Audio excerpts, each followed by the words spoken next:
Hello, everybody, and welcome into the Sportscaster and Her Son, where sports bridges the gap between the generations. I'm your co-host, Peggy Kaczynski, 12-time Emmy Award-winning sportscaster in Chicago, now with ESPN 1000, and I am the host of the Chicago Bears post-game show on the Chicago Bears radio network. And this is my co-host, Jason. Quite the resume, Mom. Well, I'm zero-time Emmy-winning college journalist Jason Conander. I'm a senior, having a great time here at University of Texas at Austin. I'm the sports director here at Texas Student Television. Got a really exciting gig for the basketball season that I'm going to announce pretty soon. Basketball season tips off here in about 2.5 weeks. So super excited about that. But for now, sports director at TSTV, co-host with my mom on this show. Super excited to talk a little football with you, Mom. How's it going? It's going really well, except for my Sundays recently. This fall, Sundays have not been very fun with the Chicago Bears. We thought possibly things were turning around the last couple of weeks until last week against the Vikings. The Bears are really struggling, 1-5 to open their season, and now dislocated thumb for quarterback Justin Fields. And we saw the backup. The undrafted rookie out of Shepherd University, Tyson Bagent, came in the game last week. He is expected to start this week's game against the Raiders. And Jason, I don't know what to expect, but boy, it is a great story about this backup. It is an unbelievable story, and I think that it's so cool to see a Division II quarterback starting in the NFL. It is such a rarity. You know, sometimes you'll see in baseball these small school guys, and hockey you'll see guys come out of nowhere. But basketball and football are really the two sports where you don't see guys come out of these corners, these crevices of the country very often. And Shepherd University, a very small school in West Virginia, one of the tweets that I saw this week that I think sums it up the best is, and not to foreshadow or lean into what his performance might or might not look like on Sunday, but the tweet read something along the lines of, last December, Tyson Bagent was the starting quarterback against Colorado School of the Mines, and he threw 2 interceptions and took 8 sacks. And now this Sunday he'll be facing the Las Vegas Raiders. I think never in a million years could he have even imagined that. I mean, I'm sure he believed in himself. But Mom, do you think that he even saw this in the picture? Yeah, you know, it's interesting. He held himself with such great poise this week at the podium as the Bears starting quarterback. You would have thought that he had done this a million times before. And that's what he said, that he had always pictured this happening and that he and his father were the only ones who believed this. But here's a number I want to share with you. Tyson Bagent, at 23 years old, undrafted, rookie free agent, signed by the Bears, would become only the 64th undrafted rookie free agent out of Shepherd. Wait, let me start this over. He would become only the 64th undrafted rookie quarterback to start a game since the 1970 AFL-NFL merger. I mean, when you think about all the players who have played in the National Football League, it's really amazing. And, you know, to think, so how many of those names do you think are on were Bears quarterbacks? I can already think of a few right off the top of my head. Jordan Palmer being one of them. Caleb Haney was an undrafted free agent, I believe. Probably a bunch of these were Bears. But rookies? None of them. No chance. Right. Exactly. Only the 64th undrafted rookie quarterback. Undrafted rookie. Okay, that's incredible. How about Henry Burris? There's a name. Another former Chicago Bear. So it's just highly, highly unusual. And when you read his draft bio from The Beast, I was reading his draft bio, and they said that he, how did they put it? They said that he was severely under-recruited. He was a 0-star recruit. I mean, yeah. I mean, you look at this and you look at someone like Justin Fields, who played at 2 of the top football institutions in college, Georgia and Ohio State. And then you look at who his backup is, Tyson Bagent out of Shepherd University in West Virginia, Division II, undrafted. I mean, you could not have 2 more opposite paths to the National Football League.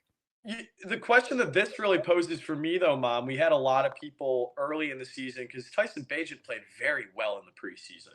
Really showed a lot of people. I mean, he ended up getting promoted to the number 2 quarterback on the roster after being undrafted, which is a big accomplishment in its own right.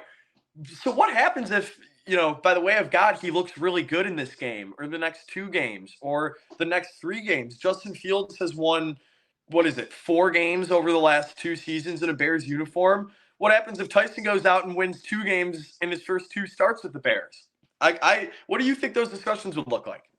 The predicament will be for the coaches. The coaches are trying to save their jobs and they need wins. So they will have to decide, do we stick with the hot hand right now and make sure that, they could make excuses that Justin's not completely healed yet, right? Which would be very easy for them to say. Or B, upstairs in management, Ryan Poles says, I need a couple more games to be able to get a really clear indication of Justin Fields and whether or not he is our future quarterback. Those discussions are going to be very, very interesting. It's really, really good insight. I really especially like the note on the coaching staff needing to save themselves with a couple of wins. They would have to ride with the hot hand, and you kind of the way you put it really shows that the Bears, even though they're 1-5, they have all the leverage in this situation. If Tyson Bagent looks good, they can hold Justin Fields out for really as long as they want to. If he looks bad, they're not going to rush Justin Fields back. But in a contract kind of prove it year, Justin Fields is going to want to be back on the field as soon as possible. And so the Bears are really, it's an interesting predicament with an undrafted rookie starting at quarterback this early in the season. But they kind of do have some leverage here, and they're going to get some answers to questions that maybe they wouldn't have gotten otherwise. Well, let's not forget, let's throw in the fact that they have the Panthers' first round pick next year, which could very well be one of the top 2 picks, which would be a quarterback. So there is a lot of discussion going on right now with the Bears front office and their coaching. But I can tell you this much. I don't think coaches are ever coaching to save their jobs, except for maybe Lovie Smith last year when he decided in the final game of the season. But I do think that coaches are always coaching to win, and wins equal job security. So I think that those discussions will be very interesting. But let's dig in a little bit deeper on Tyson Bagent, and which is really funny because in the on the flip card for this week, it says Bagent as in agent, so that everyone knows how to say his name. And on that note, really quick, I've been going back and forth between a couple of pronunciations because not being in Chicago, listening to Chicago radio, Chicago television, all I see is the name on Twitter and hear it for 3 hours a day in the broadcast, 3 hours a week in the broadcast. Anyway, continue. Yeah. So let's find out someone who actually knows him better than we do, since you're still trying to figure out how to say his name. And I have been attracted to his story since training camp. Let's bring in someone who does know more. All right, Jason, joining us now is probably someone who knows Tyson Bagent way better than any of us here in Chicago, as everyone is trying to figure out who this kid is, defying all the odds as QB2 in the National Football League for the founding franchise, the Chicago Bears. Let's bring in his college coach. Coach Ernie McCook is joining us from Shepherd University. Coach, how are you? I'm great. Thank you for having me on the show. I am going to guess that this is about the 100th interview you have done in the last week since Tyson's name has been surfacing throughout the National Football League. It definitely has been a lot of fun with Tyson and the success he's having. And I have talked to people. Yes, ma'am. And your social media, I'm sure, for the university is going up. But this is great publicity for you guys for a small university. How did you guys even get Tyson Bagent? We were pretty fortunate. Tyson grew up in Shepherd, and family, his mom and dad. But I think that was obviously a key part of staying home. I like to feel we had a culture of a football program that would entice a great player like himself. He was a great player in high school. He did have some small Division I offers, but he decided he wanted to play in his hometown in front of family and friends and play for the Shepherd Rams, which was a great call for me personally. How long have you been coach at Shepherd University? And I don't, is he the first one to go to the NFL, or was there a kicker at one point that was also in the NFL? We've had several players over the last years. We have a tight for us that caught Andrew Luck's first NFL dominant with the Indianapolis Colts. Trey Sullivan and won Super Bowl rings with the Eagles. And we've had a Ricky got into our Hall of Fame kick Cardinals. So we've been fortunate to have really good players here. But by far, Tyson is probably the best.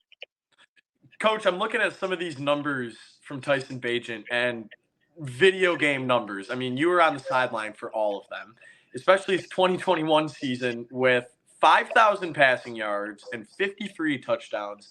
What kind of quarterback, other than obviously a very good one, was Tyson in college? Tyson, whatever, and they're recognized in Chicago or the people close to the station, he's got all the tools to play at the high level. But what he does is the most prepared individual. He will use every means necessary to prepare himself mentally and physically to be the best. That's the one thing that separates him from any player I've ever coached, and I'm sure what separating him or giving him this opportunity for Chicago Bears. It's obviously very rare for a Division II player, period, to make it to the NFL, but a Division II quarterback. As his head coach, at what point did you realize that this was a real possibility for him? I've been very fortunate to watch Tyson grow up, and our families went to the same church, and I thought he was I thought he was an FBS quarterback, Power 5 quarterback. Coming out of high school, I think Maryland almost offered him. I was on my radio show 2 weeks ago, and University was playing. Dana Holgerson was the head coach. I made a comment. That's my favorite West Virginia coach of all time, Dana Holgerson. Of course, everybody kind of looked at me sideways. I said, "Well, he's the guy that decided not to offer Tyson Bagent in West Virginia." So that we were lucky by that he made a bad decision in not offering Tyson. His freshman year, I told the NFL scouts who were visiting our practices, "Hey, this is a kid you're going to want to look at in a few years, at least to evaluate." So I thought he had the potential. But he exceeded that and has really accomplished a lot of things. As a matter of fact, didn't he go on an official visit after his junior year? Did he go to both West Virginia and Maryland, and they were about to make an offer when he decided he was just going to stay at Shepherd? But both he did when he went into the portal for 10 days down there. Both schools had offered him official visits and offered him scholarships, and the two different coaching staffs. So the staff that had him at Maryland and after WVU was Neil Brown and Mike Loxley. And I think there was a lot of factors involved with his decision. But ultimately, it worked out the best for me and our football program that he stayed at Shepherd. Coach McCook, do you remember having conversations with Jeff King, the Bears scout, who was the one that was watching Tyson? Did you have anything that really stood out to you that thought, you know what, I think the Bears are going to give him a shot? I can tell you even before Jeff, like the initial scout that comes in, never wavered, was always like, man, this is a guy that I'm going to jump on the table for, pound the table for. And I thought he did a great job. And I thought Jeff King, the way he came in and sat down with our offensive coordinator and the questions that were posed to him, I thought was pretty awesome. I thought what really gave me the idea that the Bears would be a good fit for him was him playing for Luke Getsky down in the Senior Bowl. I thought, all the things that were aligning, the initial scout really thinking that Tyson fit Justin Fields and his skill set to have have a quarterback very similar to Justin. And also the thoroughness of Jeff King that you're talking about when he visited our campus and sat down with Tyson, and then having the ability to play for the Bears staff in the Senior Bowl in Mobile, Alabama. Just real quickly, Jason, how is it that someone who breaks NCAA records at passing was largely under recruited coming out of high school? I was looking at some of the draft Bibles going into this year's draft. He was a 0-star recruit. I mean, that you would think these days they find everybody. Yeah, they do, and I can tell you, his high school football program that he played for is an elite program, and I say nationally. They compete in Maryland and Virginia, but I have a feeling that it had the stigma of being a West Virginia high school program. Coach Walker at Martinsburg High School is a phenomenal football coach, has a great program there, and does produce a lot of really talented players. And I think since Tyson has been there, they've had a number of Division One offers go out to kids, and I think Tyson paved the road for those kids. And Jason, just so you want to know this stat, Coach McCook is referring to the stigma against West Virginia football. A couple of years ago, ESPN did a story on which states the NFL quarterbacks come from. And West Virginia was one of 7 which had not produced a National Football League quarterback in the Super Bowl era. So it's very much, there's a stigma against it.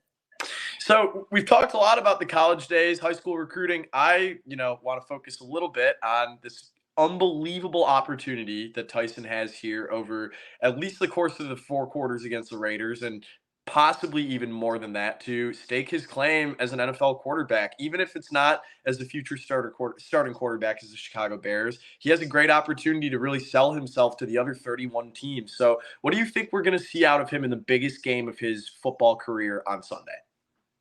I think you're going to see a quarterback play with a lot of poise, master the game plan, distribute the football where it needs to be, or have the offense in the right play. I think the strip sack that he had this past weekend against Minnesota it's uncharacteristic of Tyson. I can be sure that you're going to be guarded against that. And if he has an opportunity to make a throw that might get intercepted, that may happen, but it's going to be because he has confidence that he can make that play. I think I'm going to go on a limb. I think the Bears are going to win, and I think Tyson Bagent's going to lead them to that victory. And I have no reservations saying that the kid's a winner, and I don't care what level of competition, he will lead that team to a victory. I think that I love the confidence. I absolutely love the confidence. And that leads me right into my next question.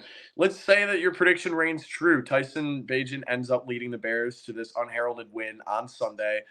Undrafted rookie, one of only 60-some to make a start under center the rookie year, undrafted at quarterback. What's next then if the Bears win this game? What do you think those discussions are going to look like? And what do you think that would mean for Tyson's career? Well, I think that Tyson's career is I think that he's always going to show that he belongs in the NFL. But I can tell you exactly what I think will happen. The Bears win on Sunday. He's going to go out to dinner and visit with his family and friends, and then he's going to come to work on Monday and prepare either as the backup quarterback to Justin Fields or prepare for the starter for whoever the next opponent is. The kid is a true professional, even though he came from a Division II school. And he will represent the Chicago Bears the right way that everybody would be proud of. Speaking of his family, when he was right after they signed him, I started doing some notes on him and reached out to his dad and Travis the Beast Bagent, 28 all-time World Arm Wrestling League left-handed champion, considered the greatest left-handed arm wrestler of all time. Now, everyone can look at that and say, oh my gosh, this is such an interesting story. But really, the relationship between he and his father has really helped instill the confidence in him that he can do anything and that he is capable of doing anything. And not to mention the work ethic that he has helped instill in this kid. There's no question about it. Travis has had a great influence in preparing Tyson for where he is. But I can tell you that his family dynamics is all built on love. He has a family support system that is something we would all wish for. He has great support from his mom, and his mother and father are great for each other because they counterbalance out each other. I think a lot of Tyson's poise and his calmness comes from his mom's demeanor, his competitiveness and ability to work out and desire to work out and prepare comes from his dad. His grandfather, who passed away last year, was a great influence on him as well, and his grandmother, and he loves his brothers and sister more than anything you can imagine. When I think of the strength of that family, and I think of Tyson's strength, it is within his family and the love they have for each other. And you can be sure they're going to be well represented. Martinsburg, West Virginia is going to be well represented in Chicago on Sunday. So his family is a strength. I just want to ask you what a potential weakness could be, and that is the competition that he has faced. He's going up against the Raiders. He is going to see blitzes that he may have never seen before. A lot of people are bringing this up that, you know, the competition, the speed of the game is going to be new to him, but his processing of information has been really quick from what we've seen. There's no question about it. I can tell you multiple thousands of times, or many times, you know, he would come off the field after an incompletion or he threw the ball away, and we would ask him, "What'd you see?" And he would go through it. And when we would watch the film on Sunday, it would be exactly what he recounted. The guy sees the field better than anybody, can anticipate it. He is a Division II quarterback.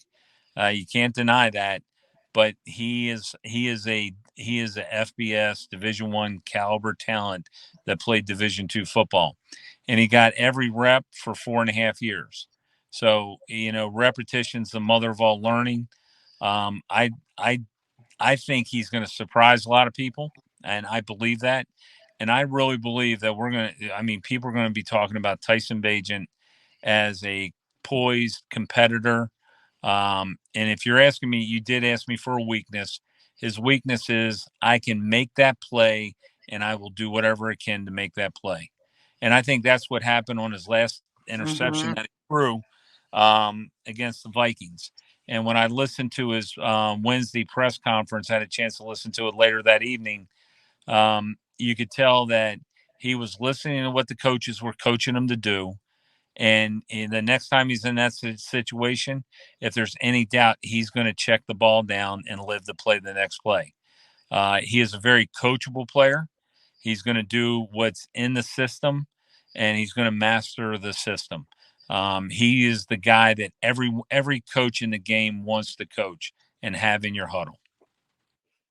His confidence is infectious. That press conference on Wednesday was so impressive. You would have thought that you never would have known he was an undrafted rookie that came out of Shepherd's University. Everything. I think after the last game of my college career, I was talking to a good buddy of mine, and just kind of, we were kind of talking about like, hey, no matter how good or bad this goes at the next level, there is a very big chance that, maybe you make the team, but you might never get to start a game ever again in your whole life. You might never get, that QB1 role ever again. And that's just kind of, how the apple falls from the tree sometimes. But to look where I'm at and to look how everything is kind of falling into place, just nothing but, extreme gratitude and just feeling super blessed to, be able to be that kind of motivational role in the younger people in my family, kind of be that person they can look up to, and just really just motivation for everybody that, maybe at a smaller level, and all the people back home. I mean, it's really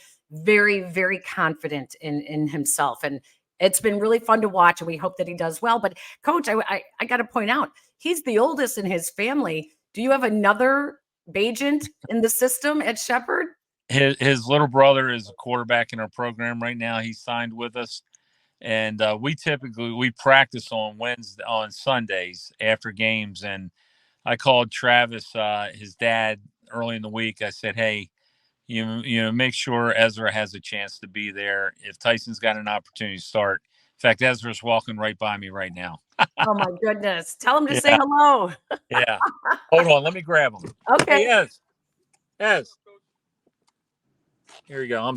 No, this is a real podcast. Right? Ezra, say hi to the people in Chicago. What's up, everybody? All right. Ezra, this is the sportscaster and her son on ESPN in Chicago. We are the Bears Radio Network, and we will be carrying your brother's game tomorrow. Good. It's going to be a great game. I think he's going to do good. He's going to be ready. So, what's your prediction? My prediction is 5 touchdowns, 370 yards. Okay. All right. All I right. love it. That was probably all script, and you guys can edit it out if you don't want. But how funny it is that you asked me about Ezra, and he walks right by me. I love it. I love it. Awesome. You know what? This is what Tyson has been saying all week. Fate. Some things are meant to be. And I love it. I love his confidence. I love that he believes that this is where he belongs and that he would be here all along. Coach McCook, I know you're busy. You have homecoming. You have a job to do. Thank you for taking time to join us on the Sportscaster and Her Son. Hey, I appreciate it, and I look forward to watching the podcast. Go Bears! You know what, Jason? Sometimes you just have interviews like that where it's organic. A player like Tyson Bagent does not come around very often. And whether he succeeds or whether he fails, it is such a great story of opportunity and making the best of your opportunities, no matter where you're at. You don't have to be at the University of Georgia. You could go to Shepherd's University. Yeah, absolutely. I thought that was amazing talking to Coach. Oh, yeah. Good. Do you have predictions? Yeah, I do have predictions. Of course I do. I got 3 rapid fire predictions ready and waiting for us. My first prediction, as we were recording the show, I was flipping through Twitter, and Brad Biggs of the Chicago Tribune tweeted out that the Chicago Bears are just about confirmed to be looking for a quarterback in 2024 NFL draft, which makes sense. I mean, the Carolina pick will probably be number 1. So this prediction is going to be pretty straight up the middle. We've talked a lot about quarterbacks today. Justin Fields, Tyson Bagent. Neither of those two are going to be the starter next year. Caleb Williams will be under the center. One way or the other, I mean, whether it's the Bears having the first overall pick by their own bad graces or Carolina having the worst record in the NFL, Caleb Williams, Drake May are 2 talents you can't pass up. I don't think the Bears will pass up on Caleb Williams. Love it. Yeah. I would love it too, to be honest with you.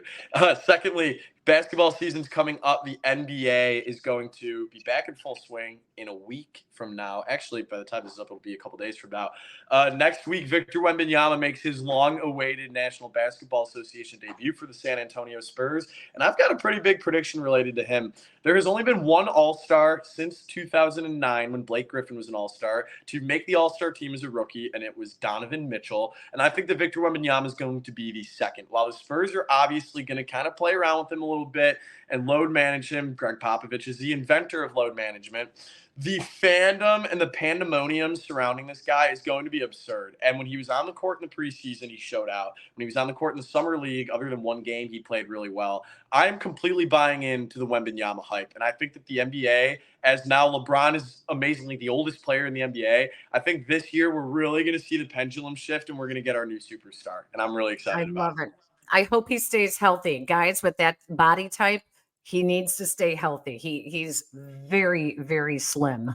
You have an issue with tall and slim males? No, go on, Jason. All righty. My final prediction is we don't talk about hockey very often on the show, and I'm really making an effort to watch more hockey this year. I watched the first two Blackhawks games of the season, and then I was in Las Vegas last weekend, so I couldn't catch it. But I have a prediction related to Connor Bedard. I think that he is going to be an all-star. I don't know how common or uncommon that is for rookies in the NHL. I assume it's a lot more common. But on top of that, I also think he's going to reach 100 points this season. I'm completely buying into his hype train. I think this Blackhawks team is better than people expect. Some of the veterans, Tyler Johnson, Corey Perry. I'm not going to act like this big expert when I haven't really watched hockey, but I've got a good feeling about what's happening in Chicago. The home openers this weekend. People are finally excited. Chelsea Dagger is going to be playing on full blast. I think that the Blackhawks, they're not back this year, but Chicago being a hockey city, like as all the other sports here are really going as bad as possible, like hockey is rising back up in Chicago at the right time. And so like I am with Victor Wembanyama, I'm going to, punch my first class ticket to the hype train. I'm with you on that. To see the Blackhawks on national television, ratings they've broken the ratings on every network that has carried them already, and they are on SportsCenter, which we never see them on anymore. Never. So I agree with you. Hockey is back in Chicago. May take a while. They still need a couple more goal scorers, and but it's going to be fun to be a part of the Connor Bedard train. So I'm with you, Jason. All right, let's wrap things up. I don't have any final thoughts. I just love the Tyson Bagent story. I love what he represents, not only in the National Football League, but to young people everywhere. And when Coach McCook said that he is really tight with his family. Tyson Bagent is. Tyson is the oldest, I believe, of 5 kids, and he takes that very seriously. He loves the fact that he is a role model right now for his brother, Ezra, who we heard from, current quarterback at Shepherd, and his other younger siblings as well. And I think that that is a really great message, that you can be a mentor. You don't have to be the star. You don't have to be the guy on all the commercials on TV. You don't have to be Patrick Mahomes and Travis Kelce. You can be Tyson Bagent, QB2 in Chicago with the Chicago Bears, and you can make the most of your opportunity and make your own name for yourself and really inspire people along the way. And I think that that is what he is going to do. And I'm all for it. I love a good story like this, and I hope he does really well. So, all right, Jason, let's wrap things up. Our thanks go to Coach McCook for joining us. Don't forget to, you can follow him on social media. Of course, every college coach is on social media, right? He is at somehow. Coach McCook. Yep, he is on Twitter or X, whatever you call it. And interesting, they are going to have a lot more people who will be considering small universities like Shepherd University, depending on how well Tyson Bagent does now. Our thanks to him, as always. Thanks to Jake Cantu at ESPN Chicago. He is our producer that gets us up and running on the ESPN Chicago app. And don't forget to check us out, not only here on our YouTube page, but also on the ESPN Chicago app and wherever you may get your audio. Right, Jace? Yeah, anywhere that you get our show, you can like, rate, and subscribe, and it'll help us out. ESPN 1000 app is my app of choice. Spotify, Apple, Google Podcasts, anything. I mean, YouTube's great too. That's when the video version comes on. So, yeah. Our website is thesportscasterandherson.com. Oh, yeah. And our handle on Twitter or TSAHS Pod.